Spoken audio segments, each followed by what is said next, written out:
So here's a game no one knows anything about, Lost Sea for the PS4 and PC. I got a copy at Limited Run Games a little while ago on impulse and decided I might as well play it. This game was made by East Asia Soft, which I also have never really heard of.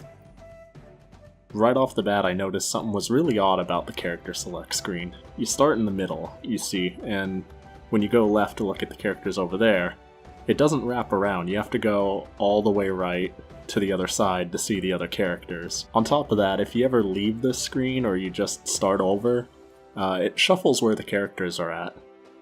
It doesn't really change anything. I mean, I guess I'd be nitpicking if I really complained, but it's pretty weird. It certainly does set an odd tone for the rest of the game. I went with the bearded sailor the whole time while playing because he looks pretty sweet. The game starts with you crash landing at a mysterious island. After finding a machete and saving a man, you learn that you are at the mysterious Bermuda Triangle, and you need to find these tablets to advance. It's not as simple as that though. The amount you move forward is a fixed number, so if your tablet says 3, you can move forward exactly 3, and no numbers in between. This incentivizes you to find as many tablets on an island as possible. That way you could move as far as possible, move to a specific island, or maybe avoid a place you don't want to go to. Even though the islands are randomly generated, it still lists them as easy, medium, or hard, and sometimes you can get indicators that there will be specific things at those islands.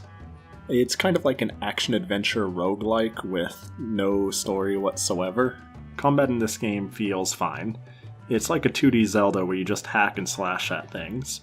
The real problem with the combat is the reskinned enemies and the uninteresting items. Once you see a few enemies, you've pretty much seen them all, as they just add more layers to the same moveset in later levels. Even the bosses, or should I say boss, is just the same guy with one new layer added to him each time to make him a little more difficult than the last.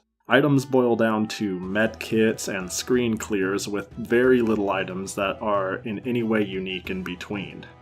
I definitely think this is a game worth mentioning its music. The music, I gotta say, is pretty good, and it does not fit the game at all. The music is very epic and loud, and just not very fitting for a calm exploring atmosphere that it usually feels like. More often than not, I felt kinda like this.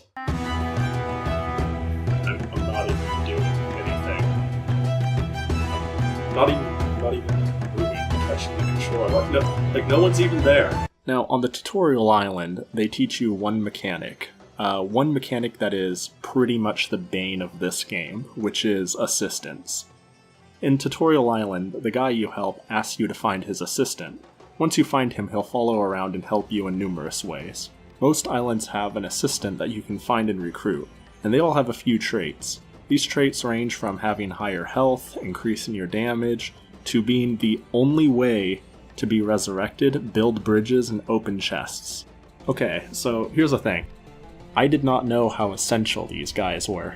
Because it's a roguelike, when you die, you're dead.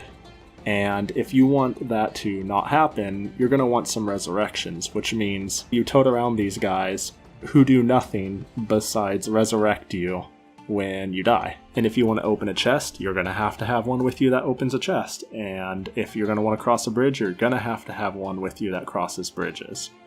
I didn't realize the importance of this, and very early on, my assistant's AI derped out and got stuck in a wall, and I decided to leave him there because, you know what? It was annoying and not fun to have them follow me. That leads me to the biggest problem with this game. The AIs are just... no, they're stupid.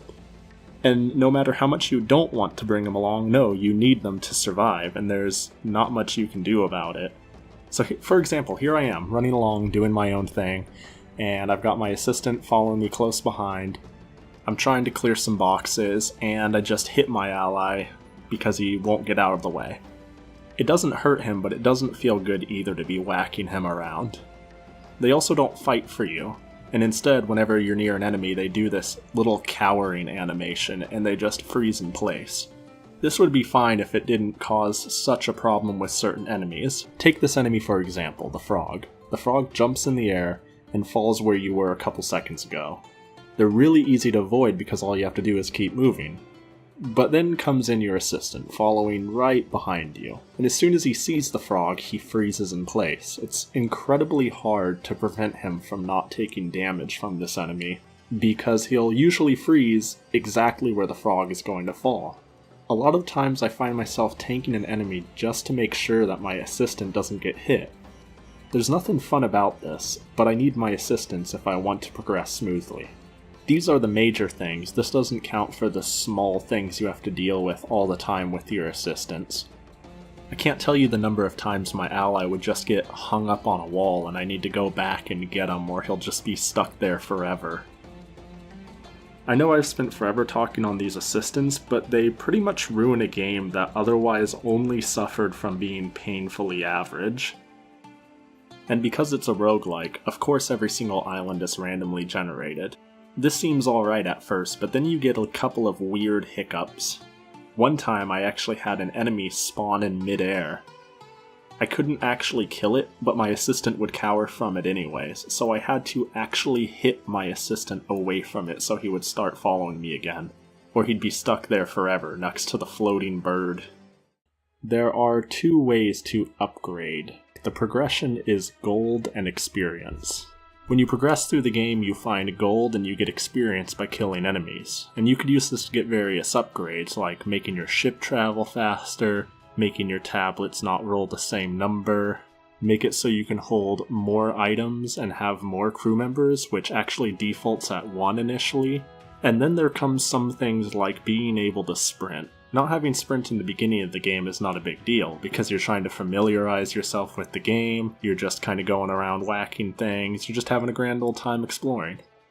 Now when you die, you start all over and you know what's up. Not having sprint made me just want to stop playing the game right then and there. Everything goes to a crawl once you get used to it, and that's one of the problems with this roguelike as a whole. I've always been a believer that most games are for someone, and even bad games can fit a niche or appeal. Somehow though, this game manages to be mediocre in everything it does, and everything it does is not new or unique. Adventure hack and slashes are abundant, and these roguelike elements are nothing new. From there's tons of things that weigh it down. All in all, I don't know if I could recommend this game to anyone, which is not something I would normally say. The physical edition was a limited release, and as a collector it feels like such an oddity that I'm actually kinda happy I got it. But if I owned this game digitally, I would probably be regretting buying my copy right now.